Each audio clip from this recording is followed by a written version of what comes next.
दिलों मुहब्बत जिन से सच्चिया, जिन मन होर मुख होर से कांडे कच्चिया। रते इश्क खुदाए रंग दीदार के,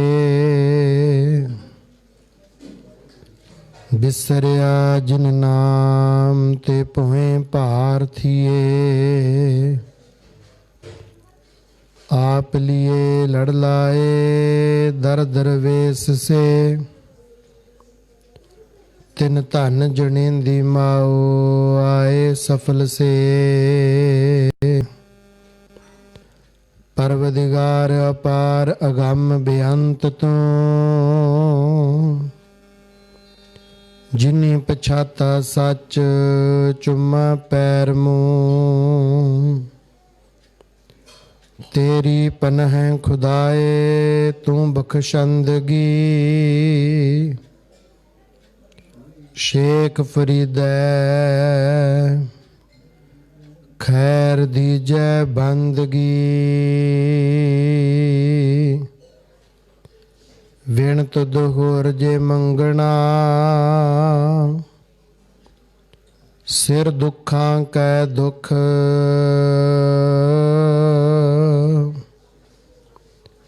देह नाम संतोखिया, उतरै मन की भुख। वाहिगुरु जी का खालसा, वाहिगुरु जी की फतेह। परम सत्कारयोग गुरु रूप गुरु खालसा साध संगत, अपने सारिਆਂ ਦੇ बहुत ਵੱਡੇ ਭਾਗ ਹਨ। नगर रोलू माजरा ਦੀਆਂ ਸਾਰੀਆਂ ਸੰਗਤਾਂ महान ਵੱਡਾ उद्यम ਅਤੇ ਉਪਰਾਲਾ ਕਰ ਰਹੀਆਂ ਹਨ। ਕੱਲ ਰੋਜ਼ ਤੋਂ ਲੈ ਕਰਕੇ ਸੰਗਤਾਂ ਦੇ ਵਿੱਚ ਅਥਾਹ ਸ਼ਰਧਾ, ਵਿਸ਼ਵਾਸ, ਭਰੋਸਾ, ਅਕੀਦਾ ਦੇਖਣ ਵਾਸਤੇ ਮਿਲਿਆ। इतनी ज़्यादा शरधा विश्वास संगतां ने सतगुरां ते दिखाउणा कीता है कि जथे दा मन बड़ा प्रसन्न होया है। ਜਿਹੜੀਆਂ ਸੰਗਤਾਂ ਸਤਿਗੁਰਾਂ ਦੇ ਚਰਨ ਕਮਲਾਂ ਦੇ ਨਾਲ ਪ੍ਰੀਤ ਪਾਉਂਦੀਆਂ ਹਨ ਭਾਈ, ਉਹ ਸੰਗਤਾਂ ਸਤਿਗੁਰਾਂ ਨੂੰ ਅਤੇ ਸਤਿਗੁਰਾਂ ਦੇ ਪਿਆਰਿਆਂ ਨੂੰ ਭਾ ਜਾਇਆ ਕਰਦੀਆਂ ਹਨ। ਜਿੱਥੇ ਸਾਧ ਸੰਗਤ ਰੱਬ ਨੂੰ ਮੰਨਣ ਵਾਲੇ, ਰੱਬ ਨੂੰ ਪ੍ਰੇਮ ਕਰਨ ਵਾਲੇ, ਰੱਬ ਤੇ ਭਰੋਸਾ ਕਰਨ ਵਾਲੇ, ਜੇ ਕੱਖਾਂ ਕਾਨਿਆਂ ਦੀਆਂ ਕੁੱਲੀਆਂ ਵਿੱਚ ਵੀ ਰਹਿਣ ਵਾਲੇ ਹੋਣ, ਰੱਬ ਦੇ ਨਾਲ ਪ੍ਰੀਤ ਪਾ ਲੈਣ, ਉੱਥੇ ਸਾਧ ਸੰਗਤ ਕੱਖਾਂ ਕਾਨਿਆਂ ਦੀਆਂ ਕੁੱਲੀਆਂ ਦੀਆਂ ਥਾਵਾਂ ਤੇ ਮਹਾਨ ਵੱਡੇ ਮਹਿਲ ਉਸਰ ਜਾਇਆ ਕਰਦੇ ਹਨ। ਸਤਿਗੁਰਾਂ ਨੇ ਤਾਂ ਇੱਥੋਂ ਤੱਕ ਵੀ ਫਰਮਾਨ ਕਰ ਦਿੱਤਾ ਹੈ ਕਿ ਜੇਕਰ ਨਾਮ ਜਪਣ ਵਾਲਾ ਕੱਖਾਂ ਕਾਨਿਆਂ ਦੀ ਕੁੱਲੀ ਵਿੱਚ ਵੀ ਰਹਿੰਦਾ ਹੈ ਤਾਂ ਉਹ ਕੁੱਲੀ ਪੂਜਣ ਯੋਗ ਹੋ ਜਾਇਆ ਕਰਦੀ ਹੈ। ਤੁਸੀਂ ਦੇਖਦੇ ਹੋ ਦੁਨੀਆ ਦੇ ਵਿੱਚ ਕਿਤਨੇ ਵੱਡੇ ਵੱਡੇ ਲੋਕਾਂ ਦੇ ਮਹੱਲ ਉਸਾਰੇ ਹੋਏ ਹਨ। ਕਿਤਨੀਆਂ ਵੱਡੀਆਂ ਵੱਡੀਆਂ ਬਿਲਡਿੰਗਾਂ ਇਸ ਦੁਨੀਆ ਦੀਆਂ ਬਣਾਈਆਂ ਹੋਈਆਂ ਹਨ। ਚਾਹੇ ਅਕਾਲ ਪੁਰਖ ਨੇ ਅਪਰੰਪਾਰ ਕਿਰਪਾ ਕਰ ਦਿੱਤੀ ਹੋਈ ਹੈ ਕਿ ਗੁਰਦੁਆਰੇ ਸਾਹਿਬਾਨ ਵੀ ਅੰਤਾਂ ਦੇ ਸੁੰਦਰ ਬਣ ਗਏ ਹਨ, ਪਰ ਇੱਕ ਪਾਸੇ ਚਾਹੇ ਕੱਚਾ ਕੋਠੜਾ ਹੋਵੇ ਜਿਸ ਦੇ ਵਿੱਚ ਸਾਹਿਬ ਜੀ ਦਾ, ਸਤਿਗੁਰਾਂ ਦਾ ਪ੍ਰਕਾਸ਼ ਹੋਇਆ ਹੋਵੇ, ਇੱਕ ਪਾਸੇ 3 ਮੰਜ਼ਲੀ ਬਿਲਡਿੰਗ ਕੋਠੀ ਬਣੀ ਹੋਵੇ, ਸਾਧ ਸੰਗਤ ਜੀ ਕਦੇ ਕੋਠੀ ਵੱਲ ਦੇਖ ਕੇ ਸਿਰ ਨਹੀਂ ਝੁਕਿਆ ਕਰਦਾ। ਜਦੋਂ ਵੀ ਸਿਰ ਝੁਕੇਗਾ ਤਾਂ ਚਾਹੇ ਕੱਚਾ ਕੋਠਾ ਹੋਵੇ ਜਿਸ ਦੇ ਵਿੱਚ ਸਤਿਗੁਰੂ ਅਤੇ ਸਤਿਗੁਰੂ ਦੇ ਪਿਆਰੇ ਰਹਿੰਦੇ ਹਨ, ਨਮਸਕਾਰਾਂ ਤਾਂ ਉਸੇ ਪਾਸੇ ਹੋਇਆ ਕਰਦੀਆਂ ਹਨ। ਸਤਿਗੁਰੂ ਕੀ ਫਰਮਾਨ ਕਰਦੇ ਹਨ। ਬਸਤਾ ਟੁੱਟੀ ਝੌਂਪੜੀ, ਚੀਰ ਸਭ ਛਿੰਨਾ, ਜਾਤ ਨ ਪਤ ਨ ਆਦਰੋ, ਉਦਿਆਨ ਪਰਮਿੰਨਾ। ਸੱਚੇ ਪਾਤਸ਼ਾਹ ਫਰਮਾਨ ਕਰਦੇ ਨੇ ਕਿ ਨਾਮ ਜਪਣ ਵਾਲਾ, ਭਜਨ ਕਰਨ ਵਾਲਾ, ਬੰਦਗੀ ਕਰਨ ਵਾਲਾ, ਚਾਹੇ ਕੱਖਾਂ ਕਾਨਿਆਂ ਦੇ ਝੌਂਪੜੇ ਦੇ ਵਿੱਚ ਵੀ ਰਹਿੰਦਾ ਹੋਵੇ ਭਾਈ, ਕੱਖਾਂ ਕਾਨਿਆਂ ਦਾ ਝੌਂਪੜਾ ਉਸ ਦਾ ਨਿਵਾਸ ਹੋਵੇ, ਪਰ ਜੇ ਉੱਤੇ ਰਹਿਣ ਵਾਲਾ ਭਜਨ ਕਰਦਾ ਹੈ, ਬੰਦਗੀ ਕਰਦਾ ਹੈ, ਤਾਂ ਉਹ ਕੋਠੜਾ ਵੀ ਪੂਜਣ ਯੋਗ ਹੋ ਜਾਂਦਾ ਹੈ। ਜਿੱਥੇ ਨਾਮ ਜਪੀਐ ਪ੍ਰਭ ਪਿਆਰੇ, ਸੇ ਆਸਥਿਲ ਸੋਇਨ ਚੌਬਾਰੇ। ਜਿੱਥੇ ਬੈਠ ਕੇ ਵਾਹਿਗੁਰੂ ਦੇ ਗੁਣ ਗਾਏ ਜਾਂਦੇ ਹੋਣ, ਨਾਮ ਜਪਿਆ ਜਾਂਦਾ ਹੋਵੇ, ਸਤ ਸੰਗਤ ਕੀਤੀ ਜਾ ਰਹੀ ਹੋਵੇ, ਸਾਧ ਸੰਗਤ ਜੀ ਉਸ ਕੱਚੇ ਕੋਠੜੇ ਨੂੰ ਵੀ ਅਤੀ ਸਤਿਕਾਰ ਦਿੱਤਾ ਜਾਂਦਾ ਹੈ। ਫਰਮਾਨ ਕੀਤਾ ਗਿਆ ਹੈ, ਬਸਤਾ ਟੁੱਟੀ ਝੌਂਪੜੀ, ਚੀਰ ਸਭ ਛਿੰਨਾ, ਜਾਤ ਨ ਪਤ ਨ ਆਦਰੋ, ਉਦਿਆਨ ਪਰਮਿੰਨਾ। ਕਿਸੇ ਅਮੀਰ ਆਦਮੀ ਨੂੰ ਆਪ ਦੇ ਘਰੇ ਬੁਲਾਓ, ਗਰੀਬ ਆਦਮੀ ਆਪ ਦੇ ਘਰੇ ਬੁਲਾਵੇ, ਤੁਸੀਂ ਸਾਡੇ ਘਰੇ ਭੋਜਨ ਛਕੋ ਜੀ, ਤੁਸੀਂ ਸਾਡੇ ਘਰੇ ਪ੍ਰਸ਼ਾਦਾ ਛਕੋ ਜੀ, ਅਸੀਂ ਪ੍ਰਸ਼ਾਦੇ ਦੇ ਨਾਲ ਤੁਹਾਡੀ ਸੇਵਾ ਕਰਨੀ ਚਾਹੁੰਦੇ ਹਾਂ। ਅਮੀਰ ਆਦਮੀ ਗਰੀਬ ਦੇ ਘਰੇ ਆ ਕੇ ਬੈਠਣਾ ਵੀ ਪਸੰਦ ਨਹੀਂ ਕਰਦਾ। ਕਦੇ ਨੋਟ ਕੀਤੀਆਂ ਤੁਸੀਂ ਇਹ ਗੱਲਾਂ? ਇਹ ਸਤਿਗੁਰਾਂ ਦੀ ਬਾਣੀ ਦੱਸਦੀ ਹੈ। ਕਹਿੰਦੇ ਜੋ ਨਿਰਧਨ ਸਰਧਨ ਕਹਿ ਜਾਏ, ਆਗੇ ਬੈਠਾ ਪੀਠ ਫਿਰਾਏ। ਗਰੀਬ ਬੰਦਾ ਅਮੀਰ ਦੇ ਜਾਂਦਾ ਹੈ, ਅਮੀਰ ਬੰਦਾ ਪਰਾਂ ਨੂੰ ਮੂੰਹ ਕਰਕੇ ਬਹਿ ਜਾਂਦਾ ਹੈ, ਉਹਦੀ ਗੱਲ ਵੀ ਚੱਜ ਧਿਆਨ ਨਾਲ ਨਹੀਂ ਸੁਣਦਾ। ਸਾਧ ਸੰਗਤ ਮਹਾਰਾਜ ਕਹਿੰਦੇ ਨੇ, ਜੋ ਸਰਧਨ ਨਿਰਧਨ ਕਹਿ ਜਾਏ, ਦੀਆ ਆਦਰ ਲੀਆ ਬੁਲਾਏ। ਕਹਿੰਦੇ ਜੇਕਰ ਗਰੀਬ ਆਦਮੀ ਆਪ ਦੇ ਘਰ ਦੇ ਵਿੱਚ ਅਮੀਰ ਨੂੰ ਬੁਲਾਵੇ, ਆਉਣਾ ਪਸੰਦ ਨਹੀਂ ਕਰਦਾ, ਆਉਂਦਾ ਨਹੀਂ ਹੈ।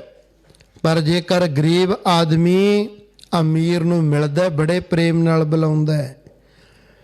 ਮਹਾਰਾਜ ਫਰਮਾਨ ਕਰਦੇ ਹਨ, ਜੋ ਨਿਰਧਨ ਸਰਧਨ ਕਹਿ ਜਾਏ, ਆਗੇ ਬੈਠਾ ਪੀਠ ਫਿਰਾਏ। ਜੋ ਸਰਧਨ ਨਿਰਧਨ ਕਹਿ ਜਾਏ, ਦੀਆ ਆਦਰ ਲੀਆ ਬੁਲਾਏ।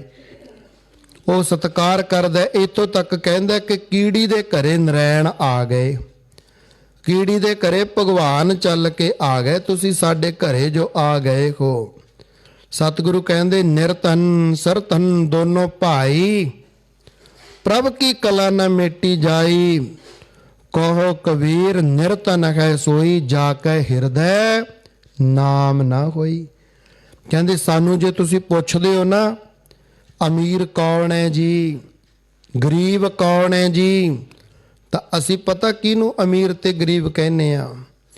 ਜਿਹਦੇ ਹਿਰਦੇ ਦੇ ਵਿੱਚ ਅਕਾਲ ਪੁਰਖ ਵਾਹਿਗੁਰੂ ਦਾ ਨਾਮ, ਭਜਨ ਸਿਮਰਨ ਬੰਦਗੀ ਹੈ, ਉਹ ਸੱਚਾ ਅਮੀਰ ਹੈ। ਉਹਦੇ ਵਰਗਾ ਅਮੀਰ ਦੁਨੀਆ ਤੇ ਨਹੀਂ ਹੈਗਾ। ਜੇ ਲੱਖਾਂ ਕਰੋੜਾਂ ਪਤੀ, ਅਰਬਾਂ ਖਰਬਾਂ ਪਤੀ ਹੈ, ਉਹਦੇ ਹਿਰਦੇ ਦੇ ਵਿੱਚ ਨਾਮ ਨਹੀਂ ਹੈਗਾ, ਭਜਨ ਸਿਮਰਨ ਬੰਦਗੀ ਨਹੀਂ ਹੈ, ਉਸ ਨੂੰ ਸਾਧ ਸੰਗਤ ਕੱਖੋਂ ਹੌਲਾ ਗਿਣਿਆ ਗਿਆ ਹੈ। ਜਿਹੜਾ ਕਿਸੇ ਦੇ ਕੰਮ ਹੀ ਨਹੀਂ ਆਉਂਦਾ, ਜਿਹੜਾ ਕਿਸੇ ਗਰੀਬ ਲੋੜਵੰਦ ਦੀ ਮਦਦ ਹੀ ਨਹੀਂ ਕਰਦਾ, ਉਸ ਦਾ ਸਤਿਕਾਰ ਨਹੀਂ ਕੀਤਾ ਗਿਆ, ਉਹ ਤ੍ਰਿਕਾਰਯੋਗ ਮੰਨਿਆ ਜਾਂਦਾ ਹੈ। ਇਸ ਕਰਕੇ ਇਹ ਬਚਨ ਆਉਂਦੇ ਹਨ ਸਤਿਗੁਰਾਂ ਦੀ ਬਾਣੀ ਦੇ ਵਿੱਚ। ਕਹਿੰਦੇ ਆਹ ਦੇਖੋ ਭਾਈ, ਨਾਮ ਜਪਣ ਵਾਲੇ, ਭਜਨ ਸਿਮਰਨ ਬੰਦਗੀ ਕਰਨ ਵਾਲੇ, ਜਿਨ੍ਹਾਂ ਦੇ ਉੱਤੇ ਅਪਰੰਪਾਰ ਕਿਰਪਾ ਹੁੰਦੀ ਹੈ ਅਕਾਲ ਪੁਰਖ ਵਾਹਿਗੁਰੂ ਦੀ, ਉਹ ਚਾਹੇ ਕੱਖਾਂ ਕਾਨਿਆਂ ਦੇ ਝੌਂਪੜਿਆਂ ਵਿੱਚ ਵੀ ਰਹਿਣ, ਉਹ ਉੱਥੇ ਵੀ ਪੂਜਣ ਯੋਗ ਹੋ ਜਾਇਆ ਕਰਦੇ ਹਨ। ਸੋ ਇਸ ਕਰਕੇ ਇਹਨਾਂ ਪਰਿਵਾਰਾਂ ਨੇ ਅੰਤਾਂ ਦੀ ਸੇਵਾ ਕੀਤੀ ਹੈ। ਇਹਨਾਂ ਦੇ ਉੱਤੇ ਅਕਾਲ ਪੁਰਖ ਵਾਹਿਗੁਰੂ ਮਿਹਰਬਾਨ ਹਨ, ਦਇਆ ਦੇ ਘਰ ਵਿੱਚ ਆਏ ਹਨ। ਸਤਿਗੁਰੂ ਰਹਿਮਤਾਂ ਬਰਸਾ ਰਹੇ ਹਨ, ਦਇਆ ਕਰ ਰਹੇ ਹਨ। ਹੇ ਸਤਿਗੁਰੂ, ਇਹਨਾਂ ਪਰਿਵਾਰਾਂ ਦੀਆਂ ਸਭੇ ਮਨੋਕਾਮਨਾਵਾਂ ਕਿਰਪਾ ਕਰਕੇ ਪੂਰੀਆਂ ਕਰਨੀਆਂ, ਜੋ ਇਹ ਭਾਵਨਾ ਧਾਰਨ ਕਰਕੇ ਸਤਿਗੁਰਾਂ ਦੀ ਅਲਾਹੀ ਬਾਣੀ ਸਰਵਣ ਕਰਦੇ ਐ, ਭਜਨ ਸਿਮਰਨ ਵਾਲੇ ਪਾਸੇ ਲੱਗੇ ਐ, ਸਤਿਪੁਰਸ਼ਾਂ ਦੇ ਪ੍ਰਵਚਨਾਂ ਨੂੰ ਸੁਣਦੇ ਐ, ਅਲਾਹੀ ਤੇ ਦਰਗਾਹੀ ਬਾਣੀ ਨੂੰ ਸਰਵਣ ਕਰਦੇ ਐ, ਇਹਨਾਂ ਦੀਆਂ ਸਭੇ ਮਨੋਕਾਮਨਾਵਾਂ ਪੂਰੀਆਂ ਕਰਨੀਆਂ। ਸੋ ਸਾਧ ਸੰਗਤ ਜੋ ਕਿ ਆਪਣੀ ਲੜੀਵਾਰ ਗੁਰਬਾਣੀ ਕਥਾ ਚੱਲ ਰਹੀ ਹੈ, ਸਤਿਗੁਰੂ ਸੱਚੇ ਪਾਤਸ਼ਾਹ ਜੀ ਦੀ ਅਲਾਹੀ ਬਾਣੀ, ਦਰਗਾਹੀ ਬਾਣੀ, ਧੁਰ ਕੀ ਬਾਣੀ, ਜਿਹੜੀ ਬਾਣੀ ਸਾਡੇ ਪਾਪ ਨਾਸ਼ ਕਰਨ ਵਾਲੀ, ਤਪਦੇ ਹੋਏ ਹਿਰਦਿਆਂ ਨੂੰ ਸ਼ਾਂਤ ਕਰਨ ਵਾਲੀ ਬਾਣੀ ਹੈ, ਸਾਡੇ ਸਭੇ ਦੁੱਖਾਂ ਦਾ ਨਾਸ਼ ਕਰਨ ਵਾਲੀ ਬਾਣੀ ਹੈ, ਜਿਸ ਬਾਣੀ ਨੂੰ ਸੁਣ ਕੇ ਸਾਡਾ ਲੋਕ ਪਰਲੋਕ ਸਵਰਦਾ ਹੈ, ਉਸ ਬਾਣੀ ਦੀ ਕਥਾ ਅਸੀਂ ਬੜੇ ਲੰਮੇ ਸਮੇਂ ਤੋਂ ਆਰੰਭ ਕੀਤੀ ਹੋਈ ਹੈ। ਔਰ ਜੋ ਬਾਣੀ ਸੁਣ ਕੇ ਸਾਡਾ ਸਾਧ ਸੰਗਤ ਜੀ ਲੋਕ ਪਰਲੋਕ ਸਵਰਦਾ ਹੈ, ਸਤਿਗੁਰੂ ਸੱਚੇ ਪਾਤਸ਼ਾਹ ਆਦਿ ਪੂਰਨ, ਮਨ ਪੂਰਨ, ਅੰਤ ਪੂਰਨ ਪਰਮੇਸ਼ਰ ਹੈ। ਸਿਮਰੰਤ ਸੰਤ ਸਰਵਤਰ ਰਮਣੰ, ਨਾਨਕ ਅਗਨਾਸਨ ਜਗਦੀਸ਼ਰ ਹੈ। ਐਸੀ ਬਾਣੀ ਜੋ ਸਾਡੇ ਧੁਰ ਕੀ ਬਾਣੀ ਆਈ, ਤਿਨ ਸਗਲੀ ਚਿੰਤ ਮਿਟਾਈ, ਜਿਹੜੀ ਬਾਣੀ ਪੜ੍ਹ ਕੇ ਸਾਡੇ ਸਭੇ ਚਿੰਤਾ ਦੇ ਰੋਗ, ਸਰੀਰਾਂ ਦੇ ਰੋਗ, ਕਿਉਂਕਿ 3 ਪ੍ਰਕਾਰ ਦੇ ਰੋਗ ਮੰਨੇ ਗਏ ਹਨ।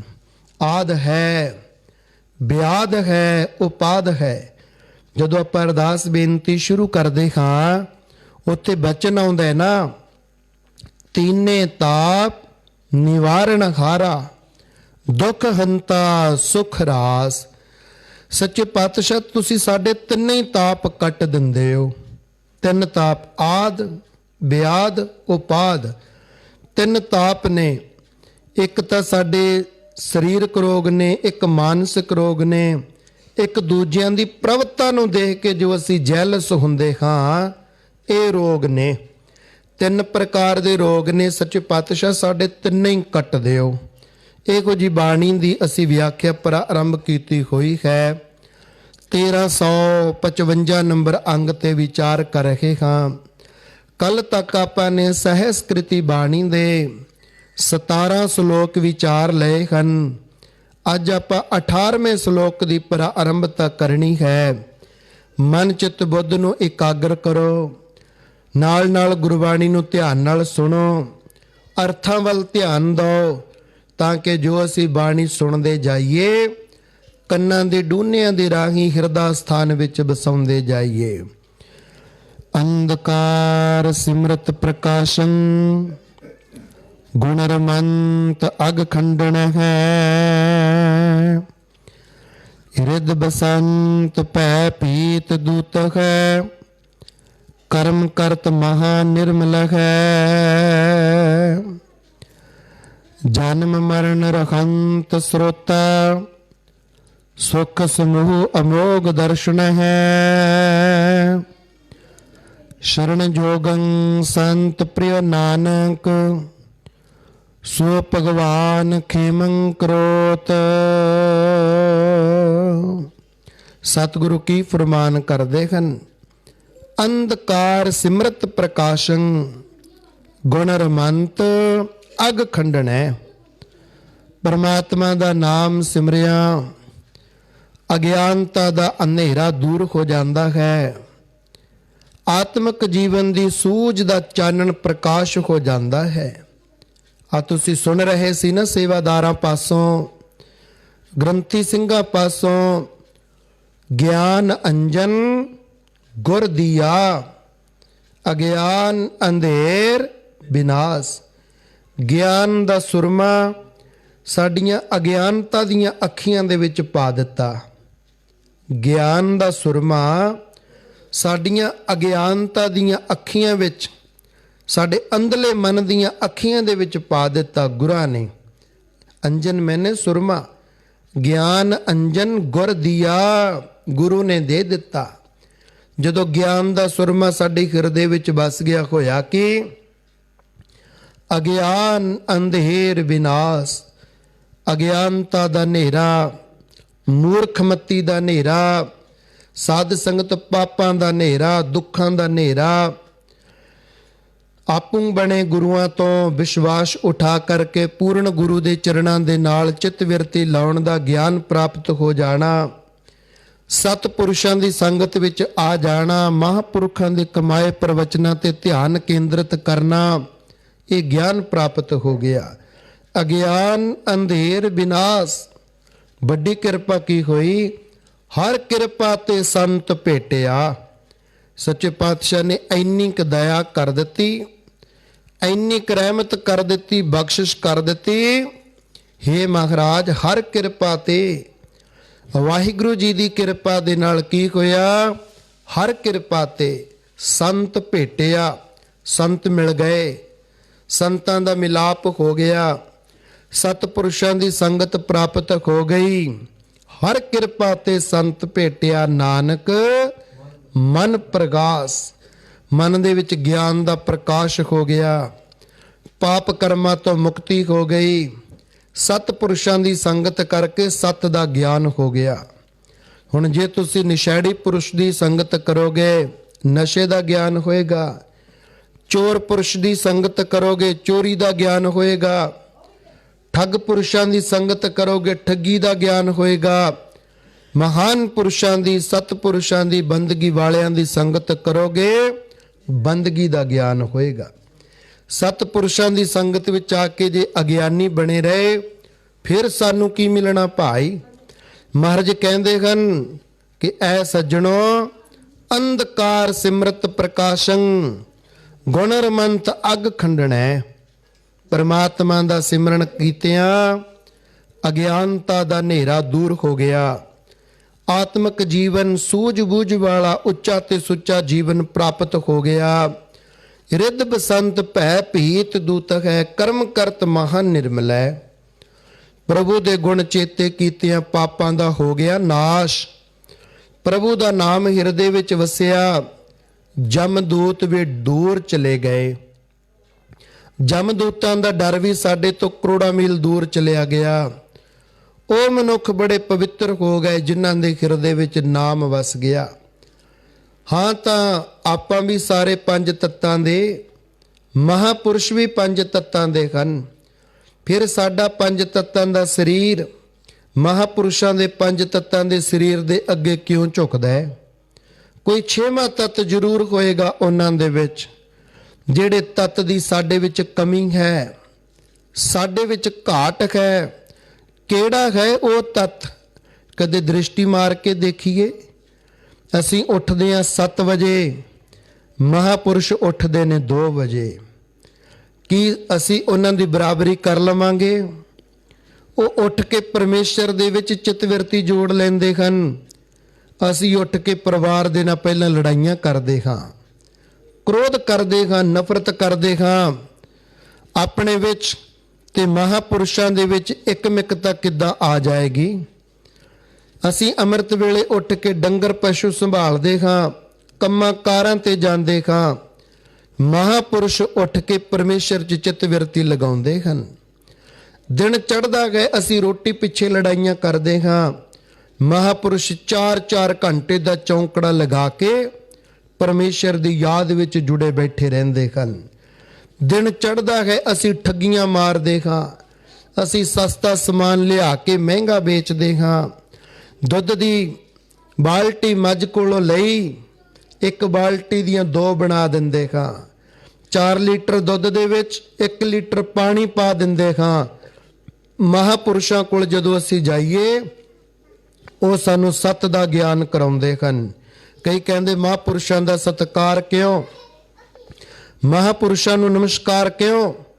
ਤੁਸੀਂ ਇਹ ਕਰਕੇ ਦੇਖੋ ਸਾਧ ਸੰਗਤ, ਇਹ ਤੁਸੀਂ ਕਰਕੇ ਦੇਖੋ ਕਿ ਸਾਡੇ ਵਿੱਚ ਤੇ ਮਹਾਪੁਰਸ਼ਾਂ ਦੇ ਵਿੱਚ ਕਿੰਨਾ ਅੰਤਰ ਹੈ, ਕਿੰਨਾ ਫਰਕ ਹੈ।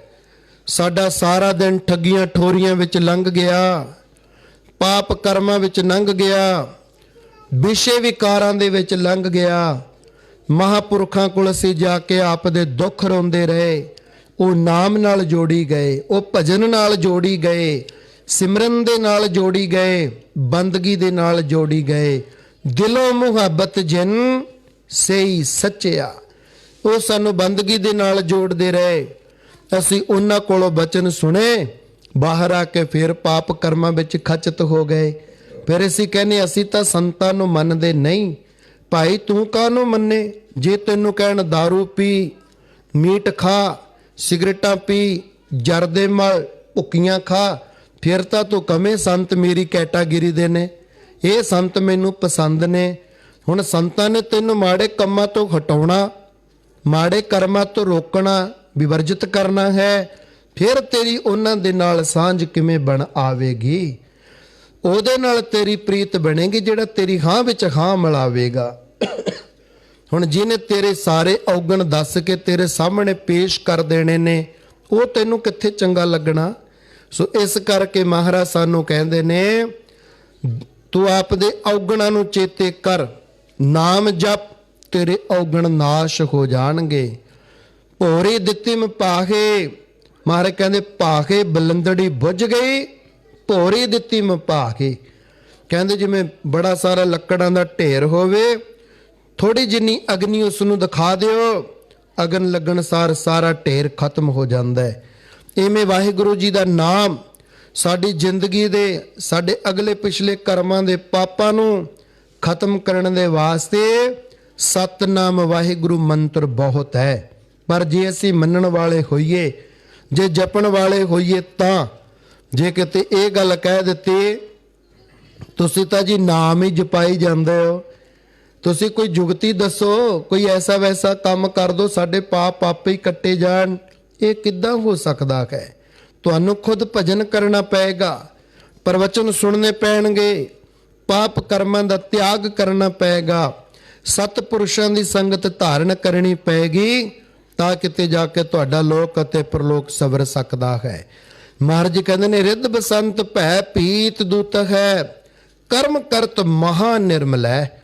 ਫਿਰ ਤੂੰ ਨਿਰਮਲ ਕਰਮ, ਨਿਰਮਲ ਕਿਹਨੂੰ ਕਹਿੰਦੇ ਨੇ?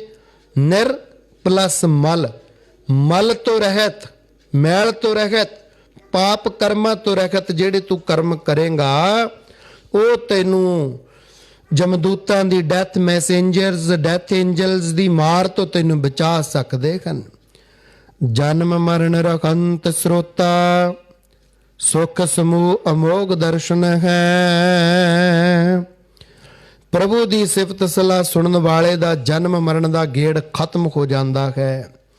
ਵਾਹਿਗੁਰੂ ਜੀ ਦਾ ਦੀਦਾਰ ਉਸ ਨੂੰ ਪ੍ਰਾਪਤ ਹੋ ਜਾਂਦਾ ਹੈ।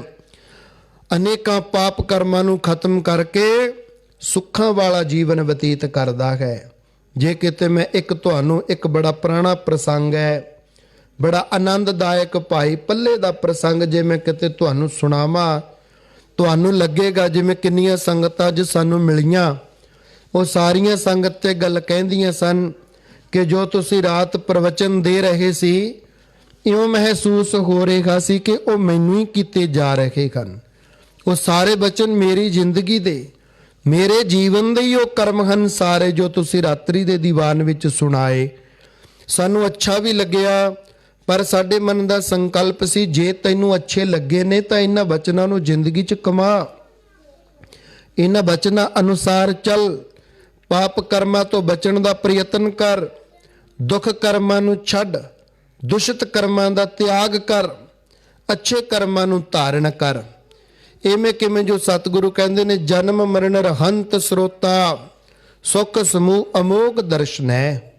ਜਿਨ੍ਹਾਂ ਦੇ ਮਨ ਵਿੱਚ ਦਰਸ਼ਨਾਂ ਦੀ ਪਿਆਸ ਹੋਵੇ। ਅੱਜ ਇੱਕ ਮਾਤਾ ਸੰਤੀ ਸਾਹਿਬ ਸ੍ਰੀ ਗੁਰੂ ਅਰਜਨ ਦੇਵ ਸੱਚੇ ਪਾਤਸ਼ਾਹ ਦਾ ਦੀਦਾਰ ਕਰਨ ਵਾਸਤੇ ਆਪਣੇ ਮਾਤਾ ਪਿਤਾ ਨਾਲ ਜਾਂਦੀ ਹੈ। ਅਰਬਲਾ ਛੋਟੀ ਹੈ, ਉਮਰ ਛੋਟੀ ਹੈ, ਸਤਿਗੁਰਾਂ ਦੇ ਰਜ ਦੀਦਾਰ ਕਰਦੀ ਹੈ। ਦਰਸ਼ਨ ਕਰਕੇ, ਜਿਵੇਂ ਗੁਰਬਾਣੀ ਦੱਸਦੀ, ਦਰਸ਼ਨ ਡਿਠਿਆ ਲਹਿਣ ਵੀ ਜੋਗਾ ਜੀਓ, ਦਰਸ਼ਨ ਦੇਖ ਜੀਵਾਂ ਗੁਰ ਤੇਰਾ, ਪੂਰਨ ਕਰਮ ਹੋਏ ਪ੍ਰਭ ਮੇਰਾ। ਐ ਸਤਿਗੁਰਾਂ ਦੇ ਦੀਦਾਰ ਕਰ ਕਰਕੇ ਮਨ ਆਨੰਦਿਤ ਹੋ ਜਾਂਦਾ ਹੈ। ਹੁਣ ਇਹ ਬੱਚੀ ਜਵਾਨ ਹੁੰਦੀ ਗਈ। ਜਦੋਂ ਵਿਆਹ ਦੀ ਅਵਸਥਾ ਆਈ, ਉਸ ਵੇਲੇ ਇਸ ਬੱਚੀ ਦਾ ਵਿਆਹ ਕਰ ਦਿੱਤਾ ਗਿਆ। ਸਾਧ ਸੰਗਤ ਜੀ ਵਿਆਹ ਕੀਤਾ ਤਾਂ ਅਗਲਾ ਜਿਹੜਾ ਪਰਿਵਾਰ ਸੀ, ਸਾਧ ਸੰਗਤ ਜੀ ਉਹ ਗੁਰੂ ਘਰ ਨੂੰ ਨਹੀਂ ਸੀ ਮੰਨਦਾ। ਅਨਮਤੀਆਂ ਦੀ ਪੂਜਾ ਕਰਨ ਵਾਲਾ, ਵਿਸ਼ੇ ਵਿਕਾਰ ਭੋਗਣ ਵਾਲਾ, ਪਾਪ ਕਰਮਾਂ ਦੇ ਵਿੱਚ ਖਚਤ, ਪਰਮੇਸ਼ਰ ਨਾਲੋਂ ਟੁੱਟਿਆ ਹੋਇਆ ਪਰਿਵਾਰ ਸੀ। ਉਹ ਨਾਮ ਨਹੀਂ ਸੀ ਜਪਦੇ, ਭਜਨ ਨਹੀਂ ਸੀ ਕਰਦੇ। ਕਈ ਵਿਚਾਰੇ ਆਪਣੀਆਂ ਬੇਟੀਆਂ ਨੂੰ ਅੰਮ੍ਰਿਤ ਇਸ਼ਕ ਇਸ ਕਰਕੇ ਨਹੀਂ ਛਕਾਉਂਦੇ ਕਿ ਜਦੋਂ ਬੇਟੀ ਦਾ ਵਿਆਹ ਕਰਨਾ ਪਤਾ ਨਹੀਂ ਅਗਲਾ ਪਰਿਵਾਰ ਕਿਹੋ ਜਿਹਾ ਮਿਲੇਗਾ। ਬਹੁਤੇ ਪਰਿਵਾਰ ਬੇਟੀਆਂ ਨੂੰ ਅੰਮ੍ਰਿਤ ਇਸ ਕਰਕੇ ਨਹੀਂ ਛਕਾਉਂਦੇ।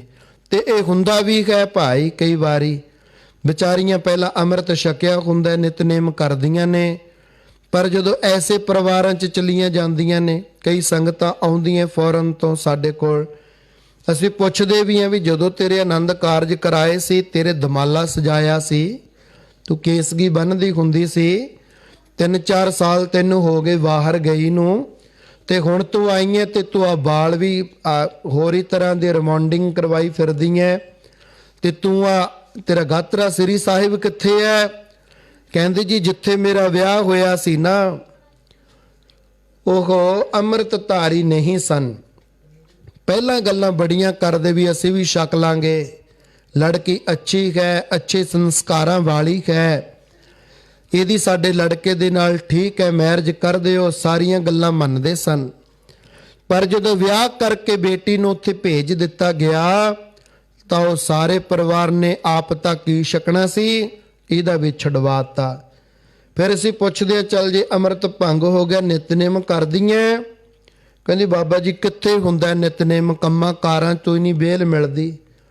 ਅਸੀਂ ਪੁੱਛਦੇ ਹਾਂ ਚਲੋ ਭਾਈ ਤੂੰ ਕੋਈ ਵਿਵਰਜਿਤ ਵਸਤੂਆਂ ਮੀਟ ਵਗੈਰਾ ਤਾਂ ਨਹੀਂ ਖਾਂਦੀ?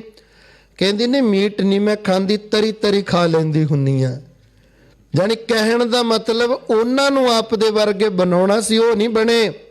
ਆਪ ਵੀ ਜੀਵ ਦੇ ਸਵਾਦ ਵਿੱਚ ਆ ਕੇ ਉਹਨਾਂ ਨੂੰ ਬਣਾ ਕੇ ਦਿੰਦੀ ਆਪ ਵੀ ਖਾਣ ਲੱਗ ਗਈ।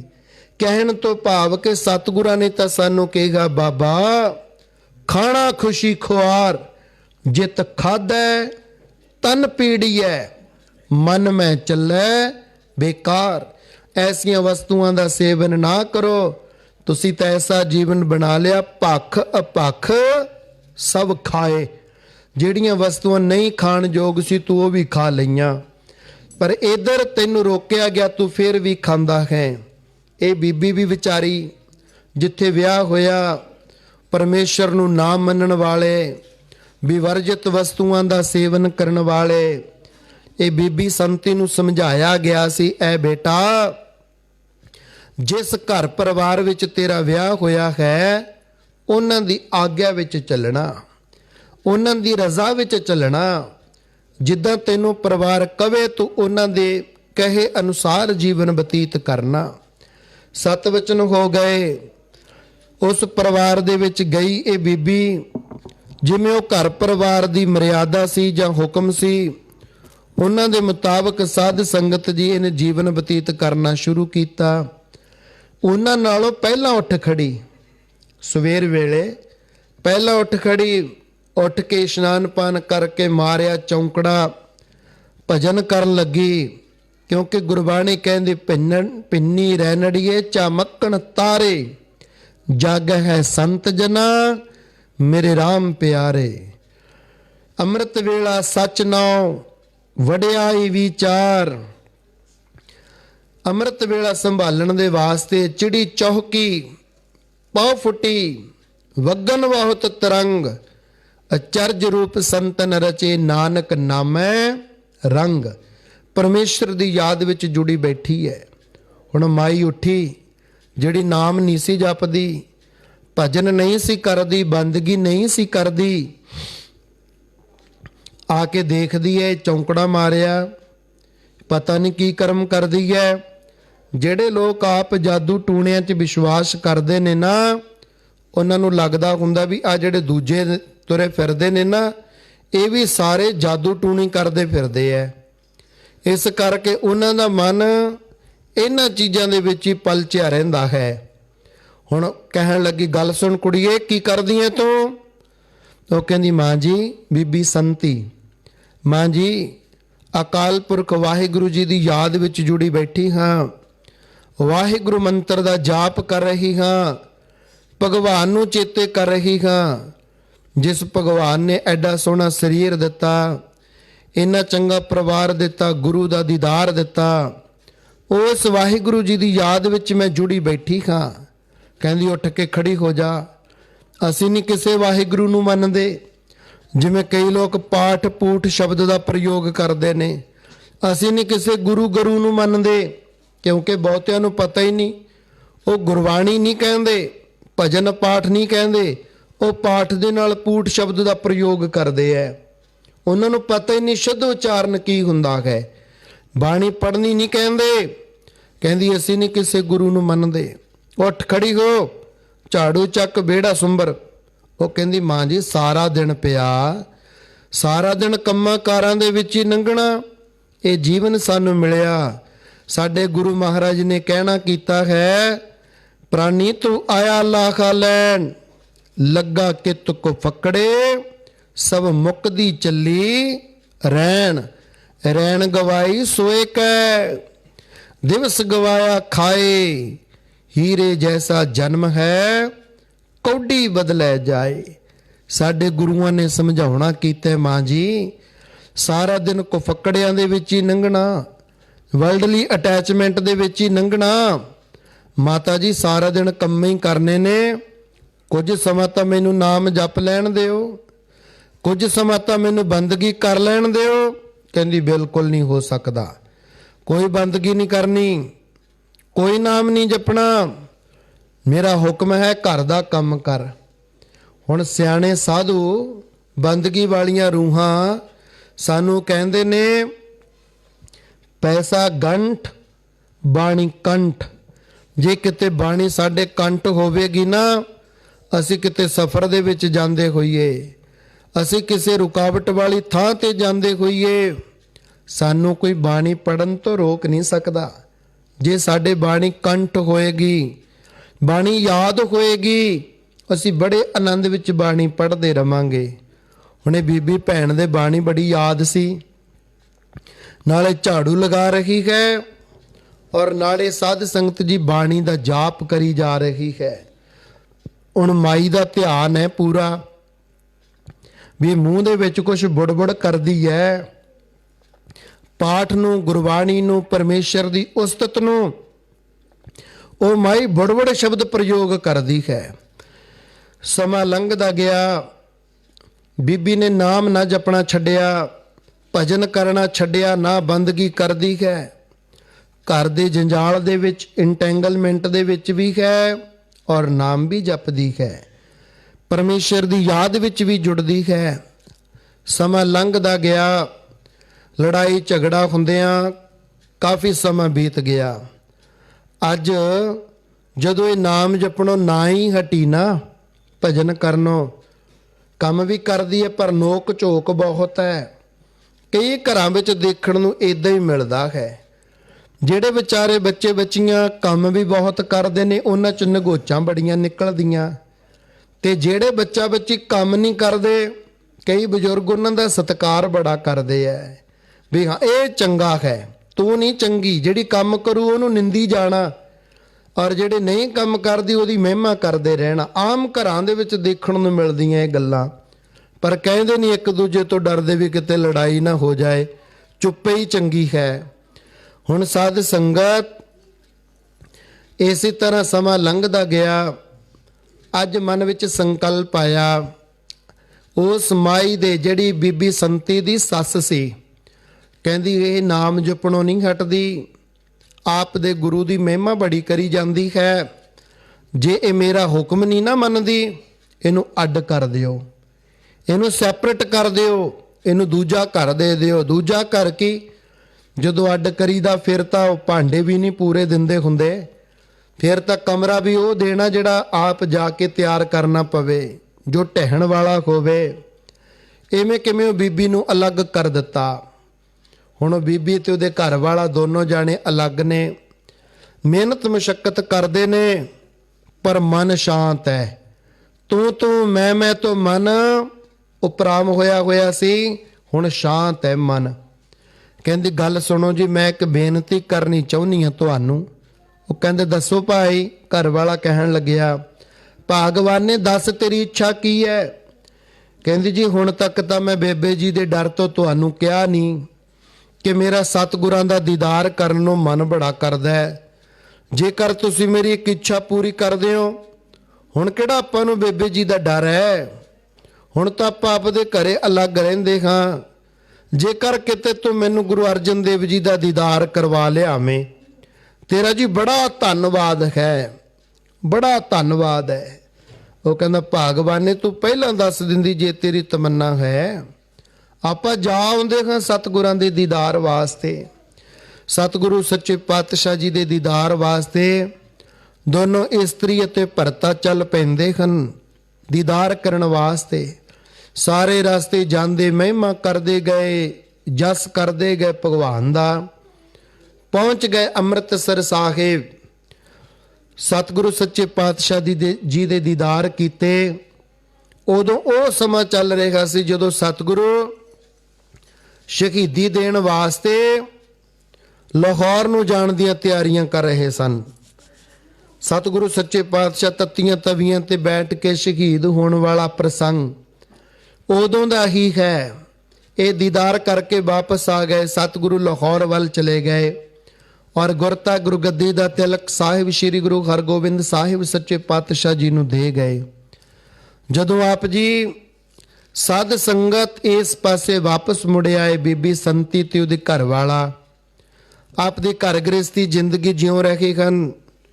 ਇੱਧਰ ਇੱਕ ਬੇਟੇ ਨੇ ਜਨਮ ਲੈ ਲਿਆ ਔਰ ਕੁਝ ਸਮੇਂ ਤੋਂ ਬਾਅਦ ਬੀਬੀ ਸੰਤੀ ਦੇ ਘਰ ਵਾਲਾ ਚੜ੍ਹਾਈ ਕਰ ਗਿਆ, ਪਰਮੇਸ਼ਰ ਦੇ ਚਰਨਾਂ ਦੇ ਵਿੱਚ ਜਾ ਬਿਰਾਜਿਆ।